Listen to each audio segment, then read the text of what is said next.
실질적인 피해자인 제가 여기 이 자리에 선 것이 너무나 사실 황당합니다. 폭력을 당한 저희들이 먼저 이곳에 선 것은 아이러니한 일일 수밖에 없습니다. 자유한국당 의원들도 자진 출두해서 국민들에게 제대로 된 모습을 보여주시길 바랍니다. 나오시지 못하는 것은 뭔가 홀리는 것이 있는 것이 아닌가, 그렇게 국민들이 생각할 수밖에 없지 않을까 싶습니다. 2번씩이나 나가 떨어졌다는 것을 말씀드리고 싶습니다. 경찰은 또 타겟 줄 소환으로 야당 의원을 겁박하고 있습니다. 여당은 사실상 면담에 가까운 조사에 응하면서 정권의 야당 탄압을 부추기고 응원하고 있는 실정입니다. 닭의 목을 비틀어도 새벽은 오게 되어 있습니다. 아무리 협박하고 짓밟아도 새벽이 올 때까지 자유한국당은 투쟁할 겁니다. 경찰에 출석하는 때도 정치인들의 모습은 좀 특이하네요. 근데 손정혜 변호사님, 피해자라고 주장을 했는데 오늘 출석한 거는 공동폭행 혐의로 출석을 한 거예요? 자유한국당에서 고발한 건입니다. 예. 그 국회 선진화법에 의하면 이런 회의 진행을 방해하거나 그 과정에서 몸싸움, 동물국회에 대해서 형사처벌하는 조항이 있어서 그 당시에 패스트트랙 법안 때문에 사실은 민주당뿐만 아니라 정의당 가장 많은 고발을 당한 의원님들은 지금 자유한국당 의원들이고요. 예. 소환 조사도 지금 13명에게 이제 조사 일정을 알렸는데 전부 거부하고 있는 입장이고, 민주당과 지금 정의당에서 이렇게 일부 출석하고 있는 모습을 보신다고 보시면 될 것 같은데, 이거는 피해자냐 아니면 가해자냐, 혐의점이 있는지가 좀 명확한 사건입니다. 왜냐하면 예. 그 당시에 너무 많은 언론 취재들이 그 장면을 담고 있었고 CCTV도 있었기 때문에 그런 폭력행위가 있었는지 여부, 그리고 그런 폭력을 방어하기 위해서 몸싸움을 했는지 여부는 좀 명확히 드러나는 사건이 아닐까 생각이 드는데, 예. 지금 백혜련 의원이나 윤수아 그 원내대표가 주장하는 바는 우리는 방어하기 위해서 어쩔 수 없이 공격에 대해서 방어하는 취지였고, 주된 폭행의 혐의점은 자유한국당 의원들인데 예. 오히려 이런 주된 혐의점을 갖는 사람들은 지금 소환 조사에 불응하고 있다, 사법 절차에 응하지 않고 있기 때문에 이게 부당하다라는 말을 하고 있는 것으로 예. 보입니다. 한국당에서는 한 13명 정도 된다고 하는데, 박성배 변호사, 그러면 지금 조사를 거부하고 있거든요? 그러면 어떻게 되는 거예요? 검찰은 그냥 넘어갑니까? 원래는 오늘 한국당 의원 13명도 소환 조사 대상이었지만 출석 거부 방침이라고 네. 알려져 있고요. 사실은 한국당 의원, 여상교 의원 등 4명도 첫 번째 소환에 불응했었고, 오늘 불응하면 두 번째 불응이 되는 것인데, 통상 이 정도 되면 체포영장을 발부받아서 체포를 통해서 소환해 조사를 하는 게 일반적입니다. 그렇지만, 일반인이라면? 예, 국회의원의 경우에는 회기 중 불체포 특권을 예. 가지고 있기 때문에 체포가 불가능하죠. 이러면 경찰도 고심이 깊어질 수밖에 없는데, 이런 경우에는 경찰이 이런 식으로 수사를 진행할 것 같습니다. 만약 국회의원 한두 사람이 소환에 불응한다면 직접 방문해서 조사도 해보겠지만 109명이나 국회의원이 고발돼 있는 상황이기 때문에 누구는 경찰로 직접 소환하고 누구는 방문 조사하고 이럴 수는 없거든요. 그러면 조사 진행 내용을 조절할 수밖에 없을 것 같아요. 직접 경찰에 출석해서 조사를 받는 국회의원에 대해서는 그 해명을 상당 부분 받아들여 주는 겁니다. 예. 증거는 이미 드러나 있지만 그 해명 정도에 따라서 정상적인 국회 의정 활동을 방해하니까 그걸 방어하는 과정에서 발생한 일이라는 정당 방위, 정당행위 주장을 대폭 받아들여 주거나, 예. 받아들이지 못하는 상황이 된다고 하더라도 감형할 수 있는 양형기준 사유를 대폭 보강 조사를 해주는 겁니다. 대신에 출석하지 않은 국회의원의 경우에는 피의자 신문은 못한다고 하더라도 증거 자료만으로도 기소 의견으로 송치를 하는 거죠. 결국 조사 내용을 수정할 수밖에 없는 것인데, 자유한국당 의원들도 이 경찰 조사, 검찰 조사를 그대로 내버려 둘 수는 없습니다. 이 사안 예. 자체가 국회 선진화법 위반이고, 결국 회의장 근처에서 폭행 협박을 통해서 회의 진행을 방해한 것 자체가 7년 이하의 징역 등에 해당하거든요. 그러면 500만 원 이상 벌금에 해당하면 5년간 피선거권이 제한되고, 집행유예 예. 이상 선고받게 되면 10년간 피선거권이 제한되기 때문에 중대한 사유이니까 그대로 내버려 둘 수는 없고, 결국은 경찰 조사는 그냥 그대로 내버려 두고 기소도 직전에 검찰 조사 단계에서 대응을 하든지, 기소되고 나면 재판 단계에서 적절하게 대처를 할 것으로 보이고, 경찰 입장에서는 출석 안 하면 결국 조사 내용을 적절하게 반영해서 기소 의견으로 송치하는 수밖에 없지 않을까 싶습니다. 예. 나경원 원내대표는 새벽이 올 때까지 투쟁하겠다고 그러고, 윤석열 후보자도 임명을 했어요. 그런 가운데 여야 대표 회담이 열린다. 이건 맥락이 어떻게 되는 겁니까? 그 여야 대표 회담을 그동안에 황교안 대표가 거부를 했었죠. 예. 단독 회담을 해야 된다. 꼭 같이 만나려면은 단독 회담하고 원내 단체 3당만 포함하자. 예. 그리고 청와대 쪽은 5당 다 하자. 이렇게 해서 그동안에 무산돼 왔는데 황교안 대표가 전적으로 조건 형식 없이 청와대 회담하자.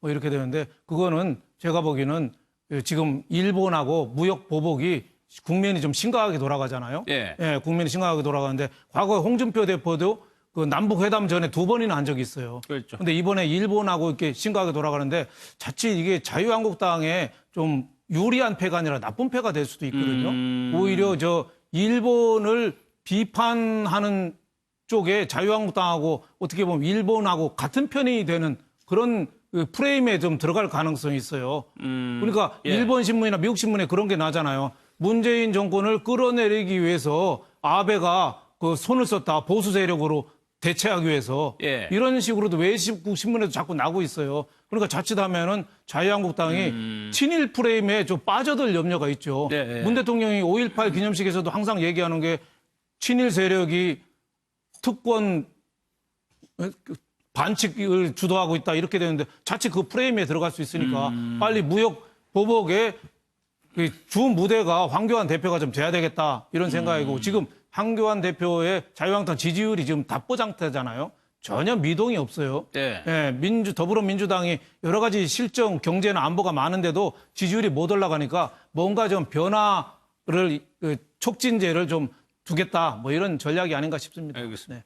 그러면은 지금 한국당에서 정미경 최고위원의 발언이 좀 논란이 되고 있는데 어떻게 해석을 해야 될지 일단 영상을 좀 보겠습니다. 댓글 중에 눈에 띄는 글이 있어서 여러분께 소개합니다. 어찌 보면 문통이 낫다더라. 세월호 한 척 갖고 이긴. 문재인 대통령이 싼 배설물은 문재인 대통령이 치우시는 게 맞지 않습니까? 아베가 싼 배설물은 아베가 치워야 되는 거 맞지 않습니까? 막말 아니다라고 한 것은 어떤 경위로 나온 건지 좀 궁금한데요. 제가 뭐 그 부분은 정확하게 알지는 못합니다. 정미경 최고위원이 하신 그 맥락은 네. 나름대로 자기 무슨 의도에서 했는지는 뭐 이해는 갑니다. 네. 근데 중요한 거는 정치인의 숙명이라는 게 네. 정치인의 말은 자기 의도가 아니라 네. 국민들께서 사람들이 어떻게 받아들이느냐가 그렇죠. 핵심 네, 아니겠습니까? 그렇죠. 그렇죠. 그런 차원에서 제가 보기에는 적절하지 못했던 것 같고요. 정미경 최고위원 발언에 대해서 한국당의 공식 입장으로는 막말이 아니다라고 하면서 굉장히 강력하게 좀 항의를 하고 있는 상황이거든요. 네, 그렇습니다. 한국당이 어찌됐든 그 막말과 관련해서 지속적으로 사실 뭐 지지율에도 좀 영향을 받고 하니까 한동안은 이제 막말에 대해서 자제하겠다라는 그런 선언을 또 했습니다. 그 이후에도 뭐 사실은 계속 그게 반복되자 막말에 대해서 좀 선을 긋는 모양새예요. 도리어 공격적으로 어디까지가 막말이다 아니다를 정확하게 의사 표현을 하겠다. 모든 게 다 막말은 아니다. 그게 이제 또 다시 어저께 정미경 의원의 최고위원의 발언의 첫 번째로 지금 다시 이제 그 준용이 된 것 같은데 한국당 입장은 이거예요. 그러니까 세월호라는 말을 쓰면서 일단 지금 표현을 했는데 첫 번째는 댓글에 대한 인용이었다라는 것. 그리고 두 번째는 세월호 유가족이나 세월호에 희생된 그런 그 희생자들을 직접적으로 언급해서 비하하려고 하는 의도가 아니라 비판하려고 한 목적은 문 대통령이다. 문 대통령이 도리어 또는 이 정부나 이 더불어민주당이 세월호를 정치적으로 이용을 해서 이렇게 득세를 하거나 혹은 정권을 쟁취한 게 아니냐라는 말을 하려다가 세월호를 인용한 것이다. 이런 게 이제 한국당의 인용인데 일단 김영태 의원의 발언처럼 일부에서는 사실 세월호라는 표현 자체가 일단 좀 그 유가족들한테 아픔을 줄 수 있는 인용의 대상이 될 수밖에 없지 않겠느냐 하려고 하는 의도는 알겠는데 그게 아픔이 된다면 자제하는 게 옳다라는 또 의견도 보여주고 있는. 그러니까 앞서 윤영걸 대표님 지적하신 것처럼 이게 막말이 아니다 하더라도 논란이 되는 것 자체만으로 국민들이 받아들이기에 아까처럼 일본은 혹시 편드는 거 아니야? 그 프레임에 묶일 가능성이 있어 보인단 말이에요. 그렇죠. 자유한국당이 저 말 조심해야 돼요. 저는 세 가지 단어를 조심해야 된다고 봐요. 하나는 세월호 304명의 젊은 청년이 희생당했잖아요. 진짜 말 조심해야 됩니다. 그리고 5.18 무고한 시민들이 많이 희생당했잖아요. 그리고 일본하고 관련된 위안부나 이런 일본하고 관련된 얘기들. 우리 36년간 지배받은 게 아직도 뼈에 사무치잖아요. 예. 그 말 세 개는 아주 좀 조심해야 된다. 전 정미경 의원이 아니죠. 최고위원이 얘기한 거는 저는 이해는 해요. 예. 문재인 대통령이 광주 도청 가서 이순신 장군이 12척 갖고 그 일본을 접으셨지 않느냐. 12척 갖고 일본이 133척 그 명량해전 대첩을 했잖아요. 그래서 그럴 각오로 우리 일본 무역보복이 대정하겠다. 비판을 할 수 있죠. 예. 대통령이 너무 강하게 나간다. 왜 이렇게 심하게 나가냐. 대화 좀 해라. 뭐 이런 식으로 비판을 할 수 있는데 그렇죠. 거기다가 세월호 한 책을 갖고서 문재인 대통령이 지금 정권을 잡았다는 식으로 얘기했잖아요. 그러니까 이 세월호를 충분히 이용해서 정권 잡았다는 거니까 뭐 정치인이냐 얼마든지 비판을 할 수 있지만 하필이면은 300여 명의 젊은 청년의 희생당한 거 그거를 하냔 말이죠. 그러니까 자유한국당이 EQ라고 그럴까요? 예. 정치적인 뭐 지능이라고 그럴까? 좀 그런 게 아직은 좀 많이 부족하지 않느냐 이런 예. 생각이. 자유한국당이 세 가지 전 착각하면 안 된다고 봐요. 문재인 정부를 비판하면은 저절로 총선 승리할 거다. 저 그거 아니라고 봅니다. 뭔가 보여줘야 됩니다. 이 두 번째는 보수가 분열돼도 우리 이길 수 있다. 보수 분열되면 저 이기기 어렵다고 봅니다. 또 세 번째는 패스트트랙 올라간 거 검경 수사권이나 공수처법 가만 놔두면 저절로 폐기될 거다. 저 그거 쉽지 않다고 봅니다. 예. 선거법이나 이런 게 다른 당은 다 뭉쳐 있거든요. 그래서 자유한국당이 지금 정신 바짝 차려라. 저는 이런 얘기를 해드리고 싶습니다. 아니, 고원이네요, 진짜. 근데 손정혜 선생님, 김용태 의원이 지적한 부분이요. 국민들께서 어떻게 받아들이냐가 핵심이다. 이 말이 정답인 것 같아요. 세월호는 우리 국민들한테 굉장히 아픔의 기억으로 남아져 있는 것인데 이 예. 아픔에 대해서 위로하고 공감하는 발언이 아니라 세월을 가지고 정치적으로 다시 이용하는 그리고 세월호를 꺼내는 그런 태도나 발언의 내용들을 보면 조금 세월호에 대해서 감정이 좋지 않은 것들이 묻어나거든요. 그렇다고 한다면 굳이 세월호 유가족 입장에서는 이런 식으로 세월호 희생에 대해서 다시 언급되는 것은 아픔을 상기하는 거죠. 그런 측면에서 우리 세월호 유가족을 비하했다라고 지금 유가족 단체가 비난하고 비판을 할 수밖에 없는 처지라는 것은 자유한국당 지도부에서 정말 숙고해서 사과를 해야 될 문제인데 오히려 예.